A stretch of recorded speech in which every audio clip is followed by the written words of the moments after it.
नमस्कार मंडळी, विभाज मेजवानीमध्ये तुमचं पुन्हा एकदा मनापासून स्वागत। मंडळी, आज आपण भरलेल्या मिरच्यांची भजी म्हणजे मिरची वडे कसे बनवायचे ते पाहणार आहोत। सध्या पावसाळा सुरू आहे आणि असा भरलेला खमंग मिरची वडा खायला मिळाला तर पावसाचा आनंद द्विगुणित झालाच म्हणून समजा। हे मिरची वडे तुम्ही जेवणासोबत खाण्यासाठी सुद्धा अगदी सहज आणि झटपट बनवू शकता। मंडळी, रेसिपी सुरू करण्याआधी चॅनलवरती नवीन असाल तर पटकन चॅनलला सबस्क्राइब करून घ्या। तर मिरची वडा बनवण्यासाठी सर्वात आधी आपण एका मिक्सिंग बाउलमध्ये 2 वाटी बेसन घेऊयात। वड्याच्या वरच्या आवरणाला चव येण्यासाठी अर्धा टीस्पून मीठ घेऊयात। 3 ते 4 चिमूट एवढीच हळद घ्यायची आहे, कारण हळद जास्त झाली तर वडे काळपट किंवा तपकिरी दिसतील।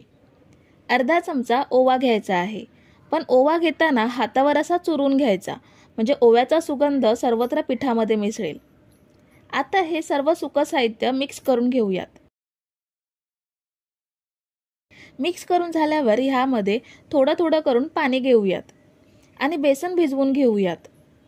पिठाचे छोटे छोटे गठ्ठे मोडत पीठ चांगलं भिजवून घ्यायचं। पाण्याचं परफेक्ट प्रमाण घेऊन पीठ भिजवून झाल्यावर आपल्याला हे मिनिटभर फेटून घ्यायचं आहे।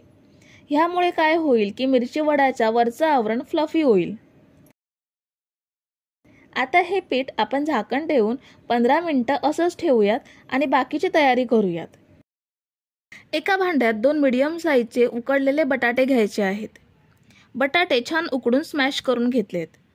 2 ते 3 हिरव्या मिरच्या घेऊयात।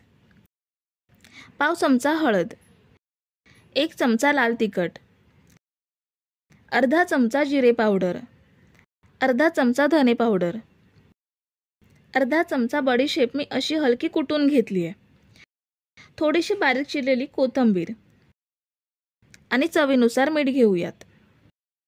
आता हे सगळं छान एकजीव करायचं आहे। बटाट्याचे मोठे पीस राहिले असतील तर ते चमच्याने स्मॅश करून घ्यायचे आणि छान असं स्टफिंग तयार करून घेऊयात। तर हे बघा, आपला वड्यामधलं स्टफिंग तयार आहे। आता मी इथे ज्या मिरच्या भरण्यासाठी आणल्यात त्या स्वच्छ धुवून कोरड्या करून घेतल्यात।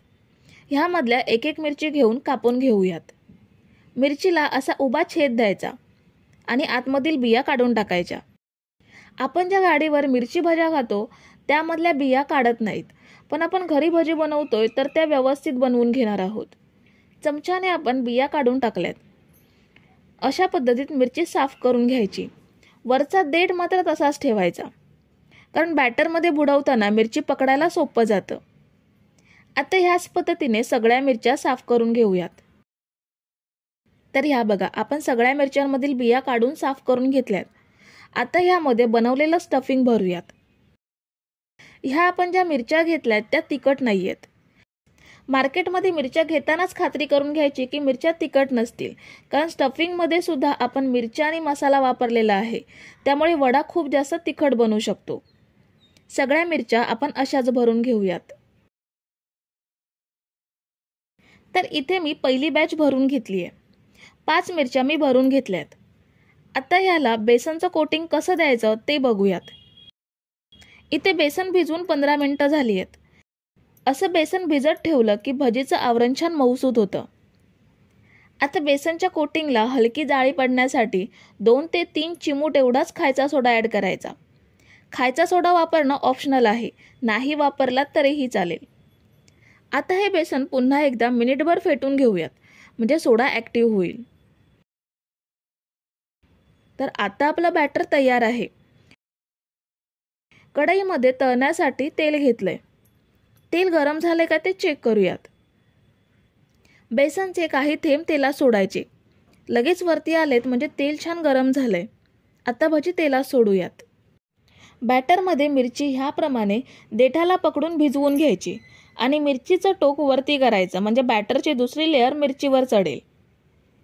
सुरुवातीला गॅस मीडियम टू हाय फ्लेमवरतीच ठेवायचा, म्हणजे भजी तेलात सोडल्यावर लगेच शेप पकडतात।